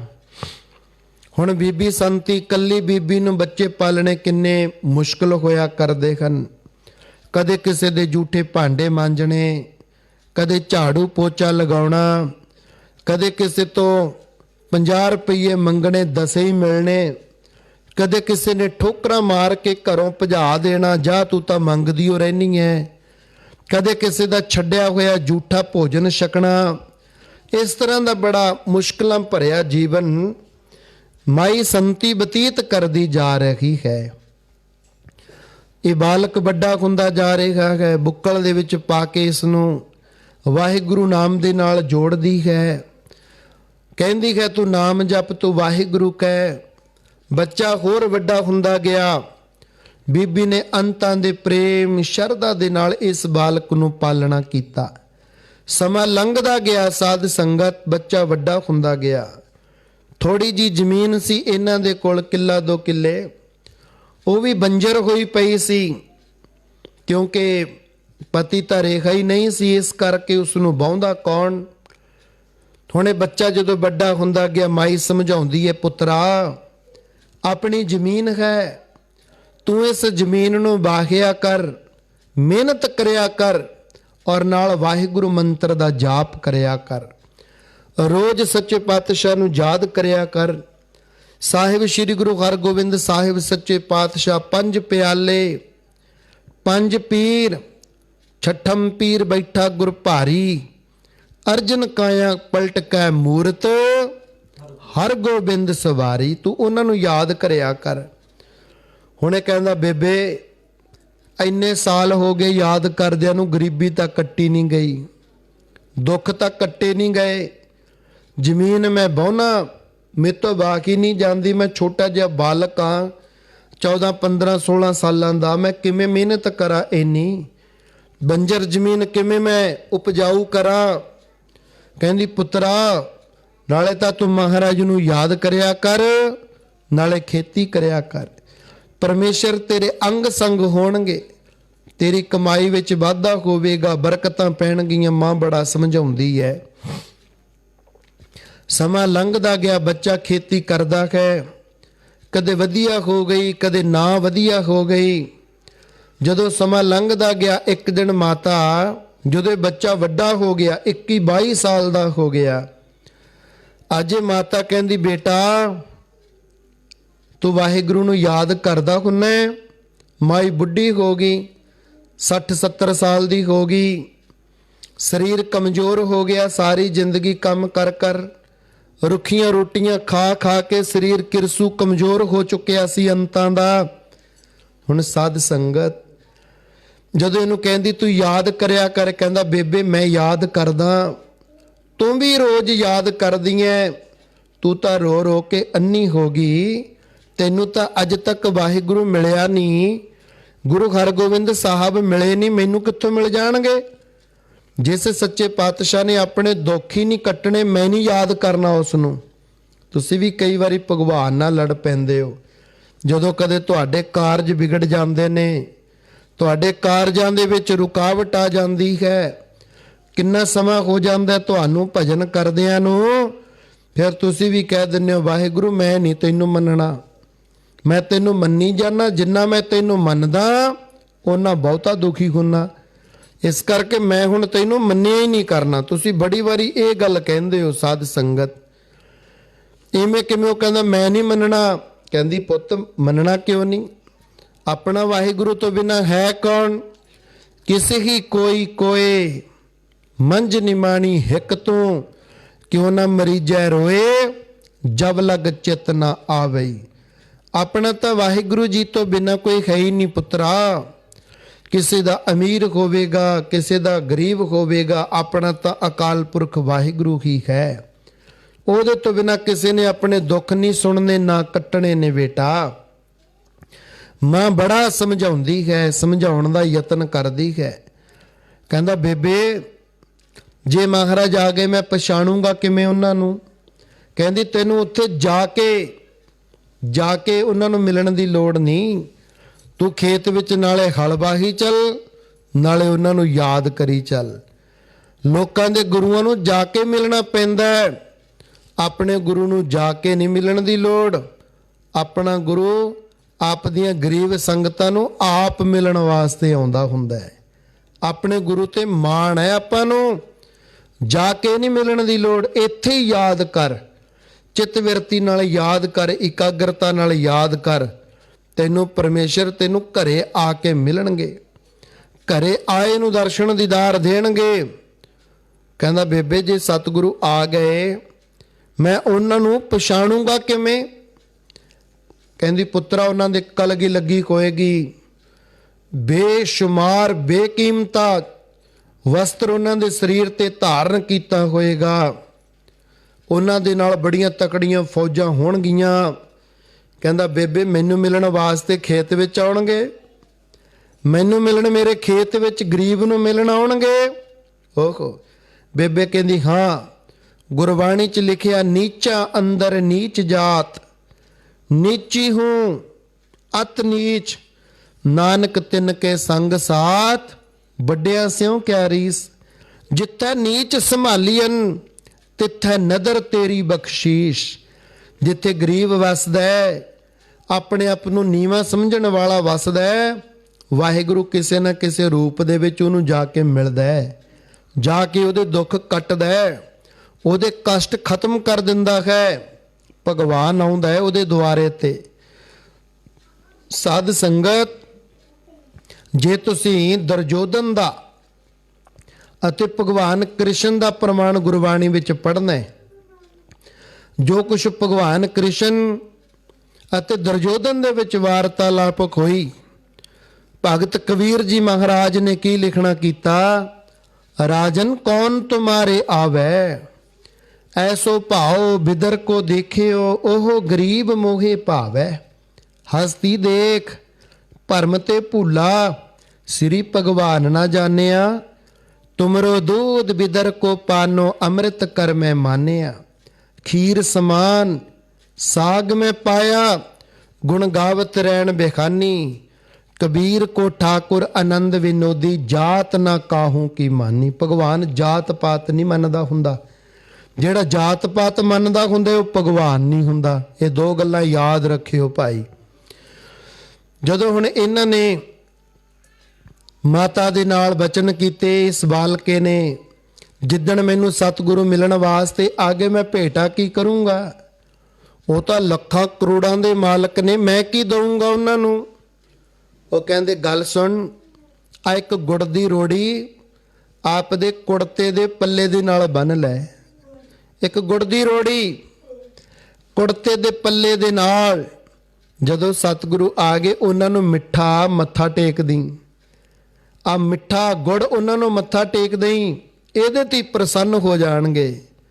ਕਹਿੰਦਾ ਬੇਬੇ ਐਡਾ ਅਮੀਰ ਗੁਰੂ, ਐਡਾ ਜਵਾਨ ਸਡੌਲ, ਇੰਨੀਆਂ ਫੌਜਾਂ ਦਾ ਮਾਲਕ, ਤਖਤਾਂ ਦਾ ਮਾਲਕ, ਚਬਰਾਂ ਛਤਰਾਂ ਦਾ ਮਾਲਕ, ਮੇਰੀ ਇੱਕ 2 ਪੈਸੇ ਦੀ ਗੁੜ ਦੀ ਰੋੜੀ ਤੇ ਰੀਝ ਜੂਗਾ। ਕਹਿੰਦੀ ਇਹੀ ਤਾਂ ਆਪਣੇ ਗੁਰੂ ਦੀ ਮਹਿਮਾ ਹੈ। ਤੂੰ ਇੱਕ ਵਾਰੀ ਧਿਆਨ ਇਕਾਗਰ ਕਰਕੇ ਯਾਦ ਤਾਂ ਕਰ। ਸਾਧ ਸੰਗਤ ਉਹ ਸਮਾਂ ਆਇਆ ਜਦੋਂ ਇਹ ਬੱਚਾ ਸੱਥ ਦੇ ਕੋਲ ਦੀ, ਜਿੱਥੋਂ ਦੀ ਰੋਜ਼ ਲੰਘਦਾ ਹੁੰਦਾ ਸੀ, ਜਿੱਥੇ ਤਾਸ਼ ਖੇਡਣ ਵਾਲੇ ਬੇਲੜ ਬੁੜੇ ਬੈਠੇ ਹੁੰਦੇ ਸੀ, ਜਦੋਂ ਉਹਨਾਂ ਦੇ ਕੋਲ ਦੀ ਲੰਘਿਆ, ਰੋਜ਼ ਮਖੌਲ ਕਰਦੇ, ਗਰੀਬ ਨੂੰ ਸਾਰੇ ਮਖੌਲ ਕਰਦੇ ਹੁੰਦੇ, ਤੁਹਾਨੂੰ ਪਤਾ ਹੀ ਹੈ ਨਾ, ਗਰੀਬ ਨੂੰ ਸਾਰੀ ਮਖੌਲ ਕਰਦੇ ਹੁੰਦੇ ਐ। ਅਮੀਰ ਨੂੰ ਅਗਲਾ ਸਤਿ ਸ੍ਰੀ ਅਕਾਲ ਸਰਦਾਰ ਸਾਹਿਬ ਕਹਿ ਕੇ ਲੰਘਦਾ ਹੁੰਦਾ ਹੈ, ਤੇ ਗਰੀਬ ਦਾ ਮਖੌਲ ਉਡਾਉਂਦੇ ਹੁੰਦੇ ਐ। ਹੁਣ ਸਾਧ ਸੰਗਤ ਜਦੋਂ ਇਸ ਤਰ੍ਹਾਂ ਦੇ ਨਾਲ ਮਨ ਦੇ ਸੰਕਲਪਾਂ ਦੀ ਗੱਲ, ਜਦੋਂ ਕੋਲ ਦੀ ਲੰਘਣਾ, ਨਾਲ ਦੀ ਨਾਲ ਉਹਨੂੰ ਮਖੌਲ ਕਰਨੇ। ਅੱਜ ਕੀ ਦੇਖਿਆ? ਅੱਜ ਪੱਲੇ ਦੇ ਜਿਹੜਾ ਪੱਲਾ ਹੈ ਨਾ, ਉਹਦਾ ਮੁੰਡੇ ਦਾ ਕੁੜਤੇ ਦਾ ਪੱਲਾ, ਉਹਦੇ ਨਾਲ ਗੁੜ ਦੀ ਰੋੜੀ ਬੰਨੀ ਦੇਖੀ। ਹੁਣ ਉਹ ਮਖੌਲ ਕਰਦੇ ਨੇ, ਉਹ ਮੁੰਡਿਆ ਆ ਤੇਰੇ ਕੁੜਤੇ ਦੇ ਪੱਲੇ ਦੇ ਲੜ ਨਾਲ ਕੀ ਬੰਨਿਆ ਹੋਇਆ? ਉਹ ਭੋਲਾ ਭਾਲਾ ਸੀ, ਉਹ ਸਾਊ ਸੀ, ਅੰਤਾਂ ਦਾ ਪ੍ਰੇਮ ਵਾਲਾ। ਦੋਨੋਂ ਹੱਥ ਜੋੜ ਕੇ, ਹੁਣ ਪਿੰਡ ਦੇ ਕੋਈ ਚਾਚਾ ਲੱਗਦਾ, ਕੋਈ ਤਾਇਆ, ਕੋਈ ਬਾਪੂ ਲੱਗਦਾ ਹੁੰਦਾ, ਉਹਨਾਂ ਨੂੰ ਕਹਿੰਦਾ ਬਾਪੂ ਜੀ, ਚਾਚਾ ਜੀ, ਤਾਇਆ ਜੀ, ਮੇਰੇ ਗੁਰੂ ਸਾਹਿਬ ਨੇ ਮੈਨੂੰ ਦਰਸ਼ਨ ਦੇਣ ਆਉਣਾ ਹੈ। ਇਹ ਮੈਂ ਭੇਟਾ ਬੰਨੀ ਹੋਈ ਹੈ ਪੱਲੇ ਦੇ ਲੜ ਦੇ ਨਾਲ। ਇਹ ਜਦੋਂ ਮੇਰਾ ਗੁਰੂ ਮੈਨੂੰ ਮਿਲਣ ਆਊਗਾ, ਮੈਂ ਆਪਣੇ ਕੁੜਤੇ ਦੇ ਲੜ ਦੇ ਨਾਲੋਂ ਗੁੜ ਦੀ ਰੋੜੀ ਖੋਲ ਕੇ ਉਹਨਾਂ ਦੇ ਚਰਨਾਂ ਤੇ ਮੱਥਾ ਟੇਕੂੰਗਾ। ਸਾਰੇ ਹੱਥ ਤੇ ਹੱਥ ਮਾਰ ਕੇ ਹੱਸ ਪਏ। ਉਹ ਐਡਾ ਮੂਰਖ ਤੂੰ, ਐਡਾ ਤਕੜਾ ਗੁਰੂ ਤੈਨੂੰ ਗਰੀਬ ਨੂੰ ਮਿਲਣ ਆਵੇਗਾ? ਤੇਤੋਂ ਕੀ ਲੈਣਾ ਗੁਰੂ ਨੇ? ਐਡੀ ਦੂਰੋਂ ਗੁਰੂ ਕੀ ਬਡਾਲੀ ਤੋਂ ਚੱਲ ਕੇ ਤੇਰੇ ਕੋਲ ਕਿਉਂ ਆਵੇਗਾ? ਉਹ ਸਾਧ ਸੰਗਤ, ਦਿਲ ਤੋੜਨ ਵਾਲੇ ਬਹੁਤੇ ਮਿਲਦੇ ਹੁੰਦੇ ਐ, ਦਿਲ ਜੋੜਨ ਵਾਲਾ ਨਹੀਂ ਕੋਈ ਮਿਲਦਾ। ਪਰਮੇਸ਼ਰ ਦੇ ਨਾਲ ਬਿਰਤੀ ਜੋੜਨ ਵਾਲਾ ਨਹੀਂ ਕੋਈ ਮਿਲਦਾ ਹੁੰਦਾ। ਉਹ ਤਾਂ 100 ਚੋਂ ਇੱਕ ਅੱਧਾ ਹੀ ਹੁੰਦਾ ਹੈ। ਤੋੜਨ ਵਾਲੇ, ਟੁੱਟੇ ਦਿਲ ਤੇ ਚੋਟਾਂ ਮਾਰਨ ਵਾਲੇ ਬਹੁਤ ਮਿਲ ਜਾਂਦੇ ਹੁੰਦੇ ਐ। ਹੁਣ ਉਹ ਮਖੌਲ ਕਰਦੇ ਨੇ, ਹੱਥ ਤੇ ਹੱਥ ਮਾਰ ਕੇ ਹੱਸਦੇ ਐ, ਕਹਿੰਦੇ ਕਿੰਨਾ ਕਮਲਾ ਮੁੰਡਾ ਹੈ, ਕਿੰਨਾ ਮੂਰਖ ਜਵਾਕ ਹੈ। ਉਹ ਕਮਲਿਆ, ਤੈਨੂੰ ਮਿਲਣ ਕਿਉਂ ਆਵੇਗਾ ਗੁਰੂ? ਅੱਜ ਭਾਈ ਪੱਲਾ, ਇਹਨੂੰ ਪੱਲਾ ਹੀ ਕਹਿਣ ਲੱਗ ਗਏ। ਇਤਿਹਾਸਕਾਰ ਨੇ ਵੀ ਨਾਮ ਪੱਲਾ ਹੀ ਲਿਖਤਾ। ਪੱਲੇ ਦੇ ਲੜਨਾ ਗੁੜ ਦੀ ਰੋੜੀ ਬੰਨੀ ਸੀ ਨਾ, ਪੱਲਾ ਹੀ ਕਹਿਣ ਲੱਗ ਗਏ ਇਹਨੂੰ। ਰੋਜ਼ ਜਾਂਦਾ ਮੁੜਦਾ। ਅੱਜ ਉਹ ਦਿਨ ਆ ਗਿਆ ਜਦੋਂ ਬੜਾ ਮਖੌਲ ਕੀਤਾ। ਕੋਈ ਇਹਦਾ ਪੱਲਾ ਖਿੱਚਦਾ ਹੈ, ਕੋਈ ਗੁੜ ਦੀ ਰੋੜੀ ਖੁੱਲਣੀ ਚਾਹੁੰਦਾ ਹੈ। ਜਿਹੜੇ ਮਖੌਲ ਕਰਨ ਵਾਲੇ, ਦਿਲ ਤੋੜਨ ਵਾਲੇ ਬਹੁਤੇ ਹੁੰਦੇ ਹੈ ਨਾ। ਹੁਣ ਇਹ ਬੱਚਾ ਮਸਾਂ ਖੇਤ ਵਿੱਚ ਪਹੁੰਚਿਆ। ਬੱਚੇ ਦੀ ਉਮਰ 30-35 ਸਾਲ ਦੀ ਹੋ ਗਈ। ਮਾਈ ਦੀ ਉਮਰ 70-80 ਸਾਲ ਦੀ ਹੋ ਗਈ। ਬੁੱਢੀ ਮਾਈ, ਅੰਤਾਂ ਦੀ ਬੁੱਢੀ, ਰੋ ਰੋ ਕੇ ਅੱਖਾਂ ਦੀ ਜੋਤ ਖਤਮ ਕਰ ਚੁੱਕੀ ਹੈ ਕਿ ਮੈਂ ਆਪਦੇ ਪੁੱਤਰ ਨੂੰ ਬੜੇ ਦਿਲਾਸੇ ਦਿੱਤੇ, ਪਰ ਅੱਜ ਤੱਕ ਮੇਰਾ ਗੁਰੂ ਮੈਨੂੰ ਮਿਲਣ ਨਹੀਂ ਆਇਆ। ਅੱਜ ਤੱਕ ਮੇਰੇ ਗੁਰੂ ਦਾ ਦੀਦਾਰ ਨਹੀਂ ਹੋਇਆ। ਪਤਾ ਨਹੀਂ ਮੇਰਾ ਕਿਹੜਾ ਮਾੜਾ ਕਰਮ ਹੈ ਜਿਹਦੇ ਕਰਕੇ ਮੇਰਾ ਸਾਹਿਬ ਮੇਰੇ ਨਾਲ ਰੁੱਸਿਆ ਹੋਇਆ ਹੈ। ਹੁਣ ਖੇਤ ਦੇ ਵਿੱਚ ਨਾਲੇ ਹਲ ਵਾਹੁੰਦਾ ਹੈ, ਨਾਲੇ ਉੱਚੀ ਉੱਚੀ ਆਵਾਜ਼ਾਂ ਦਿੰਦਾ ਹੈ, ਤੂੰ ਚੌ ਸੱਜਣ ਮੈਂਡਿਆ, ਡੇਈ ਸਿਸ ਉਤਾਰ, ਨੈਣ ਮਹਿੰਜੇ ਤਰਸਦੇ, ਕਦ ਪੱਸੀ ਦੀਦਾਰ। ਕਦੋਂ ਤੇਰਾ ਦੀਦਾਰ ਹੋਊਗਾ? ਕਦੋਂ ਤੇਰਾ ਮਿਲਾਪ ਹੋਵੇਗਾ? हे ਭਗਵਾਨ, हे ਪਰਮੇਸ਼ਰ, ਕਦੋਂ ਮਿਲਾਂਗੇ? ਰੋਈ ਜਾਂਦਾ ਹੈ, ਰੋਈ ਜਾਂਦਾ ਹੈ, ਉੱਚੀ ਉੱਚੀ ਭੁੱਬਾਂ ਮਾਰ ਮਾਰ ਕੇ। ਕੁਝ ਛਕਿਆ ਨਹੀਂ, ਕੇਵਲ ਸਾਹਿਬ ਸ੍ਰੀ ਗੁਰੂ ਹਰਗੋਬਿੰਦ ਸਾਹਿਬ ਨੂੰ ਯਾਦ ਕਰੀ ਜਾਂਦਾ ਹੈ। ਐਸਾ ਗਸ਼ ਪਿਆ ਸਾਧ ਸੰਗਤ, ਬੇਹੋਸ਼ ਹੋ ਕੇ ਤਪਦੀ ਧੁੱਪ ਦੇ ਵਿੱਚ, ਖੇਤ ਦੇ ਵਿੱਚ ਛਪਾਲ ਡਿੱਗ ਗਿਆ। ਹੁਣ ਤਾਂ ਸਤਿਗੁਰੂ ਆਉਣਗੇ ਤਾਂ ਇਹਨੂੰ ਉਠਾਉਣਗੇ। ਖੇਤ ਦੇ ਵਿੱਚ ਡਿੱਗਿਆ ਪਿਆ ਹੈ ਇਹ ਬਾਲਕ। ਸੱਚੇ ਪਾਤਸ਼ਾਹ ਤਖਤਾਂ ਤੇ ਸਜੇ ਹੋਏ ਸਨ, ਗੁਰੂ ਕੀ ਵਿਡਾਲੀ। ਸਤਿਗੁਰੂ ਕਹਿਣ ਲੱਗੇ, ਓ ਸਿੰਘੋ ਜਲਦੀ ਜਲਦੀ ਤਿਆਰੀ ਕਰੋ, ਸਾਨੂੰ ਸਾਡਾ ਅੰਤਾਂ ਦੇ ਪ੍ਰੇਮ ਵਾਲਾ ਯਾਦ ਕਰੇਗਾ ਹੈ। ਸੱਚੇ ਪਾਤਸ਼ਾਹ ਤੁਸੀਂ ਕਿਤੇ ਲਿਖਾਇਆ ਤਾਂ ਹੈ ਨਹੀਂ ਪ੍ਰੋਗਰਾਮ, ਜਾਣਾ ਕਿੱਥੇ ਹੈ, ਕਿਹੜੀ ਸੰਗਤ ਦੇ ਜਾਣਾ, ਕਦੋਂ ਜਾਣਾ, ਕਿਉਂ ਜਾਣਾ, ਕੁਛ ਵੀ ਨਹੀਂ ਦੱਸਿਆ ਮਹਾਰਾਜ। ਸੱਚੇ ਪਾਤਸ਼ਾਹ ਜਨਮ ਮਰਨ ਰਹੰਤ ਸਰੋਤਾ, ਸੁਖ ਸਮੂਹ ਅਮੋਘ ਦਰਸ਼ਨ ਹੈ। ਗੁਰੂ ਦਰਸ਼ਨ ਦੇਣ ਵਾਸਤੇ ਆਪ ਚੱਲ ਪਏ।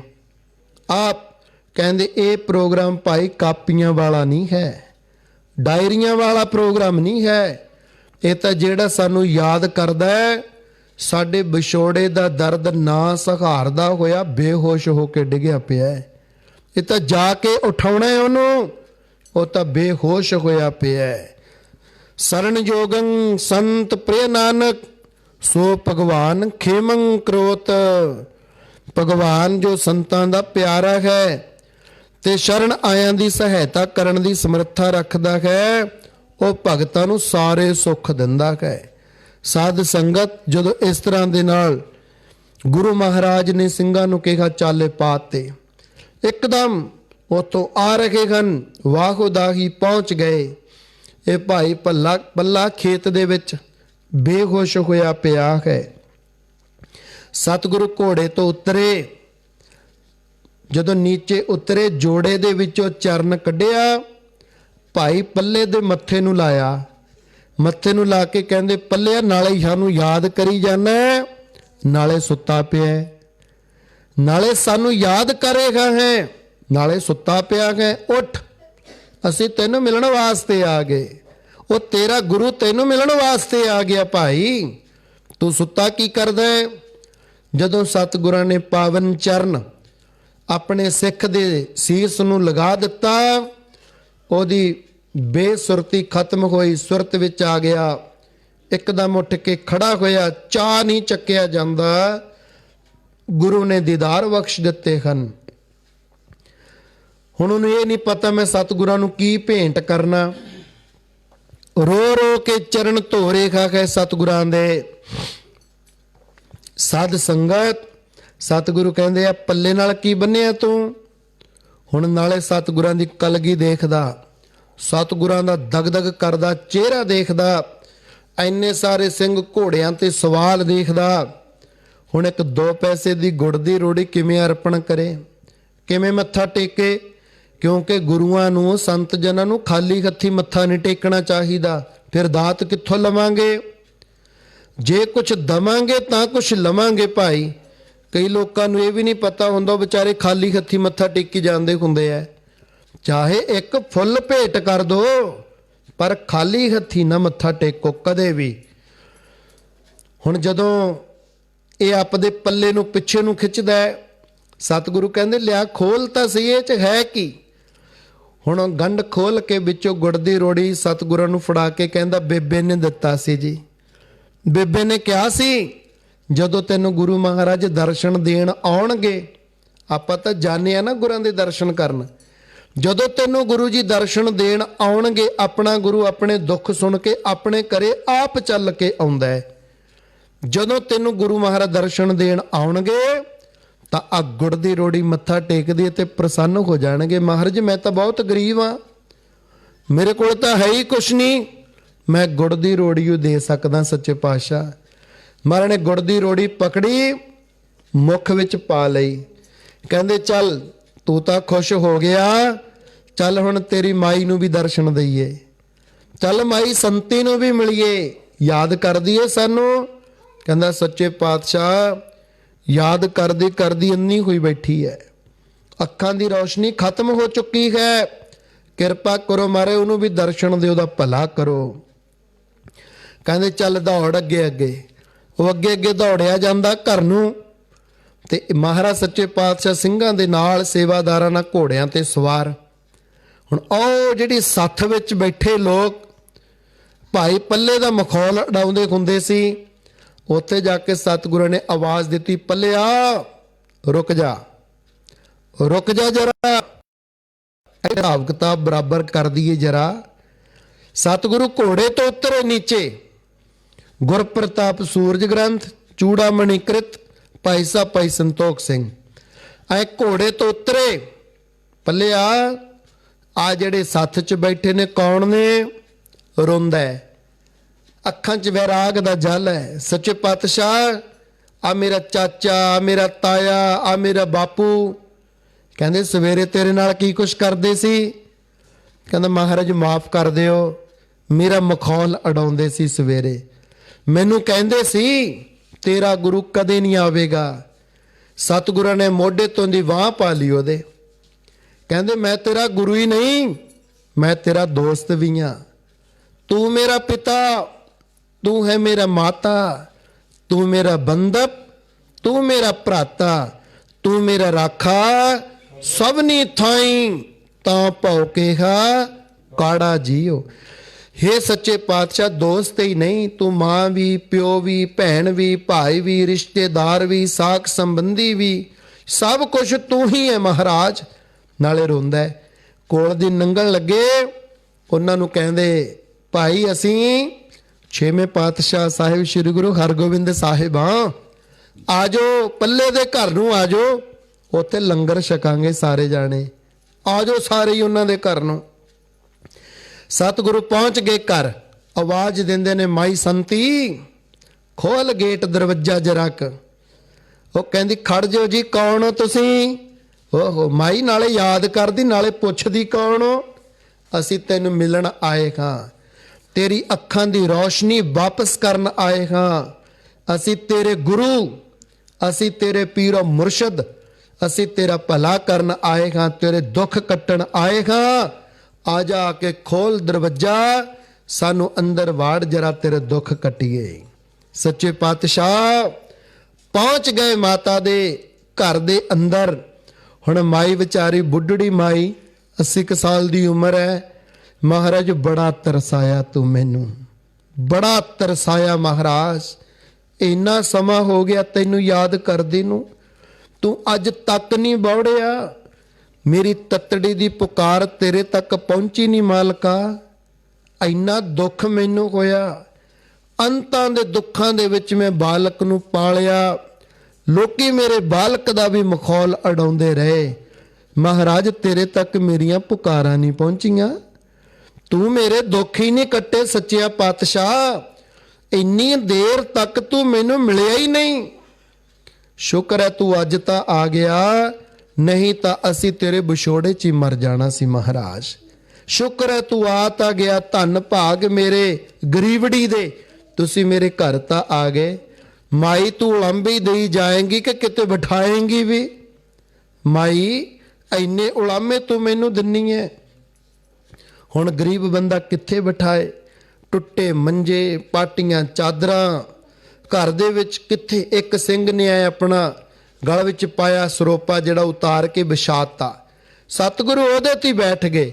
सतगुरु कहंदे माई असी दुनियावी मंजे जां बैड दी भाल नहीं करदे, असी तां तुहाडे हिरदे रूपी शरदा रूपी हिरदे ते निवास करना है।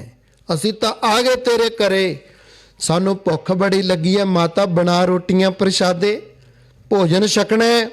वो रोंदी है महाराज 3-3 दिन रोटी नसीब नहीं हुंदी, 3-3 दिन तैनू कित्थों खिला देवां भोजन प्रशादा?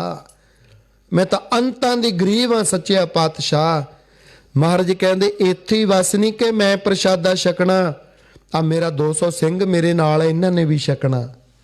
इत्थे ही वस नहीं, ਜਿਹੜੇ लोग तेरा मखौल उड़ाउंदे ने ना ਉਹਦੇ ਕੋਠਿਆਂ ਤੇ ਚੜੇ ਬੈਠੇ, ਜਿਹੜੇ ਦੇਖਦੇ ਆ ਵੀ ਗਰੀਬ ਸਤਿਗੁਰਾਂ ਨੂੰ ਭੋਜਨ ਛਕਾ ਦੂ, ਇਹਨਾਂ ਨੂੰ ਵੀ ਰੋਟੀਆਂ ਖਿਲਾਉਣੀਆਂ ਨੇ, ਇਹਨਾਂ ਨੂੰ ਵੀ ਛਕਾਉਣਾ ਭੋਜਨ। ਸੱਚੇ ਪਾਤਸ਼ਾਹ मैं तो पहले ही बहुत ज़्यादा गरीब हाँ, दुनिया मेरा मखौल उड़ाउंदी है, मारा तू तो मेरी इज्जत पत रख लै, तू तो मेरी इज्जत ते पड़दा पा लै। सच्चे पातशाह सिंघां नूं कहंदे चलो बई लगो भोजन प्रशादा तैयार करन।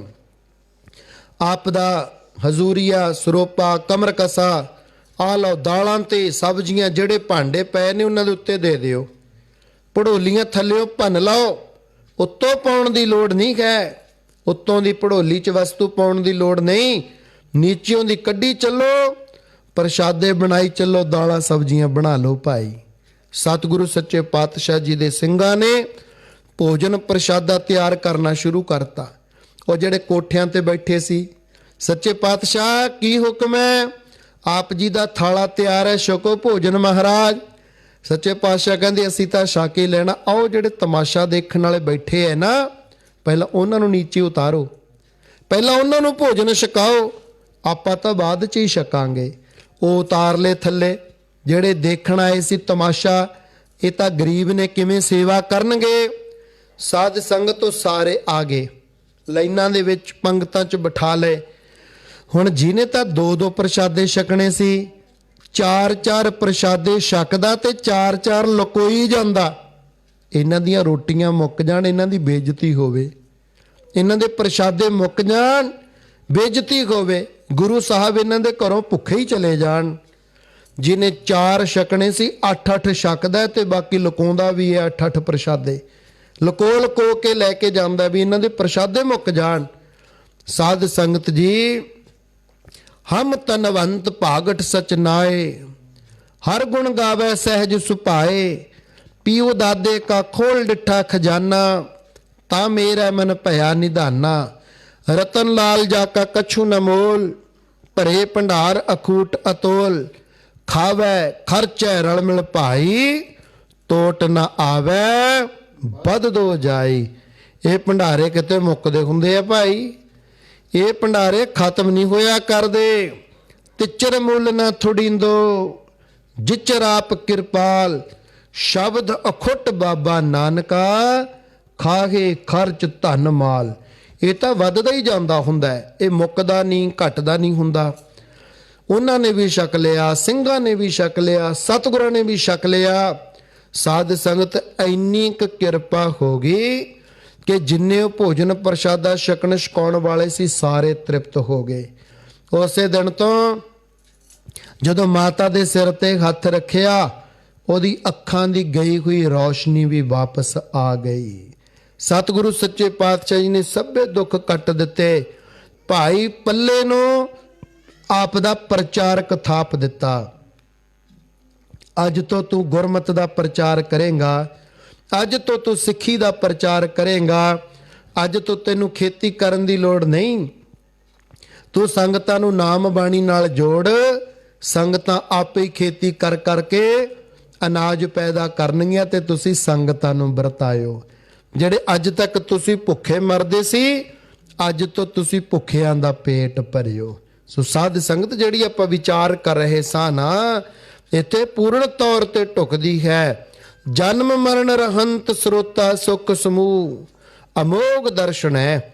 ਪ੍ਰਭੂ ਦੀ ਸਿਫਤ ਸਲਾਹ ਸੁਣਨ ਵਾਲੇ ਦਾ ਜਨਮ ਮਰਨ ਦਾ ਗੇੜਾ ਮੁੱਕ ਜਾਂਦਾ ਹੈ, ਵਾਹਿਗੁਰੂ ਦਾ ਦੀਦਾਰ ਹੋ ਜਾਂਦਾ ਹੈ, ਔਰ ਉਹਦਾ ਆਇਆ ਸਫਲਾ ਹੋ ਜਾਂਦਾ ਹੈ, ਸੁੱਖਾਂ ਦੀ ਪ੍ਰਾਪਤੀ ਹੋ ਜਾਂਦੀ ਹੈ। ਸਰਣ ਯੋਗੰ ਸੰਤ ਪ੍ਰਿਯ ਨਾਨਕ, ਸੋ ਭਗਵਾਨ ਖੇਮੰ ਕਰੋਤ। ਉਹ ਭਗਵਾਨ ਜੋ ਸੰਤਾਂ ਦਾ ਪਿਆਰਾ ਹੈ, ਭਗਤ ਜਨਾਂ ਦੀ ਰੱਖਿਆ ਕਰਨ ਵਾਲਾ ਹੈ, ਹਰ ਜੁਗ ਜੁਗ ਭਗਤ ਉਪਾਇਆ, ਪੈਜ ਰੱਖਦਾ ਆਇਆ RAM ਰਾਜੇ। ਉਹ ਸ਼ਰਨ ਆਇਆਂ ਦੀ ਸਹਾਇਤਾ ਕਰਦਾ ਹੈ, ਆਪਣੇ ਭਗਤਾਂ ਨੂੰ ਮਾਣ ਬਖਸ਼ਦਾ ਹੈ, ਇੱਜ਼ਤ ਬਖਸ਼ਦਾ ਹੈ, ਸਤਿਕਾਰ ਬਖਸ਼ਦਾ ਹੈ। ਇੱਥੋਂ ਤੱਕ ਸਾਧ ਸੰਗਤ ਜੀ 19 ਸ਼ਲੋਕਾਂ ਦੀ ਵਿਚਾਰ ਕੰਪਲੀਟ ਹੋ ਗਈ ਹੈ। ਆਉਂਦੇ ਦੀਵਾਨਾਂ ਦੇ ਵਿੱਚ ਆਪਾਂ 20ਵੇਂ ਸ਼ਲੋਕ ਦੀ ਵਿਚਾਰ ਆਰੰਭ ਕਰਨੀ ਹੈ। ਜਿਹੜੀਆਂ ਸੰਗਤਾਂ ਦਰਬਾਰ ਸਾਹਿਬ ਵਿੱਚ ਬੈਠ ਕੇ ਸੁਣਦੀਆਂ ਨੇ, ਬਹੁਤ ਬਹੁਤ ਧੰਨਵਾਦ, ਸ਼ੁਕਰ ਸ਼ੁਕਰਾਨਾ ਹੈ ਸੰਗਤਾਂ ਦਾ, ਸਾਧ ਸੰਗਤ ਦਾ ਬਹੁਤ ਧੰਨਵਾਦ, ਨਗਰ ਦਾ ਧੰਨਵਾਦ। ਬਹੁਤ ਸਾਰੀਆਂ ਸੰਗਤਾਂ ਰੋਲੂ ਮਾਜਰਾ ਦੀਆਂ ਜੋ ਲਾਹਾ ਲੈ ਰਹੀਆਂ ਹਨ। ਸੋ ਸਾਧ ਸੰਗਤ ਜੀ, ਜਿਹੜੀਆਂ ਸੰਗਤਾਂ ਆਨਲਾਈਨ ਸੁਣਦੀਆਂ ਹਨ, ਉਹਨਾਂ ਨੂੰ ਬੇਨਤੀ ਹੈ, ਸੰਤ ਆਸ਼ਰਮ ਚੈਨਲ ਹੈ ਫੇਸਬੁੱਕ ਤੇ ਅਤੇ YouTube ਤੇ, ਸੰਤ ਆਸ਼ਰਮ ਮਲੇਸ਼ੀਆ ਵਾਲੇ, ਆਪ ਜੀ ਉਹਦੇ ਤੇ ਜਾ ਕਰਕੇ ਪਿੱਛੇ ਜਿਹੜੀਆਂ ਅਸੀਂ ਕਥਾ ਵਿਚਾਰਾਂ ਗੁਰੂ ਗ੍ਰੰਥ ਸਾਹਿਬ ਦੀਆਂ ਕਰ ਆਏ ਹਾਂ, ਉਹ ਵੀ ਸੁਣ ਸਕਦੇ ਹੋ। ਆਉਣ ਵਾਲੇ ਸਮੇਂ ਦੇ ਵਿੱਚ ਵੀ ਜਿਹੜੀ ਆਪਾਂ ਨੇ ਕਥਾ ਵਿਚਾਰ ਕਰਨੀ ਹੈ, ਤੁਸੀਂ ਸੁਣ ਸਕਦੇ ਹੋ। ਇਤਨੀ ਹਾਜ਼ਰੀ ਪ੍ਰਵਾਨ ਕਰਨੀ। ਸਵੇਰੇ 7 ਵਜੇ ਭੋਗ ਸ਼ੁਰੂ ਹੋਵੇਗਾ। 8 ਵਜੇ ਤੋਂ ਲੈ ਕਰਕੇ 7:30 ਤੋਂ 8:30 ਵਜੇ ਤੱਕ ਕਥਾ ਹੋਵੇਗੀ। 8:30 ਸਾਰੀ ਸਮਾਪਤੀ ਹੋ ਜਾਵੇਗੀ। ਸੋ ਸਭ ਸੰਗਤਾਂ ਨੂੰ ਬੇਨਤੀ ਹੈ ਕੱਲ ਨੂੰ 7:30 ਵਜੇ ਦਰਬਾਰ ਸਾਹਿਬ ਦੇ ਵਿੱਚ ਪਹੁੰਚਣ ਦੀ ਕਿਰਪਾਲਤਾ ਕਰਿਓ। ਸਭ ਸੰਗਤਾਂ ਦਾ, ਪਰਿਵਾਰ ਦਾ ਬਹੁਤ ਬਹੁਤ ਧੰਨਵਾਦ। ਸਤਿਗੁਰੂ ਦਇਆ ਕਰਨ, ਲੋਕ ਸੁਖੀਏ ਪਰਲੋਕ ਸੁਖੇਲੇ, ਨਾਨਕ ਹਰਿ ਪ੍ਰਭ ਆਪੇ ਮੇ। ਵਾਹਿਗੁਰੂ ਜੀ ਕਾ ਖਾਲਸਾ, ਵਾਹਿਗੁਰੂ ਜੀ ਕੀ ਫਤਿਹ।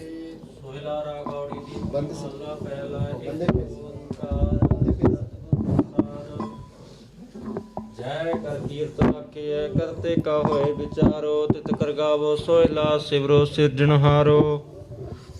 ਤੁਮ ਗਾਵੋ ਮੇਰੇ ਨਿਰਭਉਕਾ ਸੋਹਿਲਾ, ਹਉ ਵਾਰੀ ਜਿਸ ਸੋਹਿਲੇ ਸਦਾ ਸੁਖ ਹੋਏ ਰਹਾਓ। ਨਿਤ ਨਿਤ ਜਿਹੜੇ ਸੰਭਾਲੀ ਅਨਦੇਖੇਗਾ ਦੇਵਨਹਾਰ।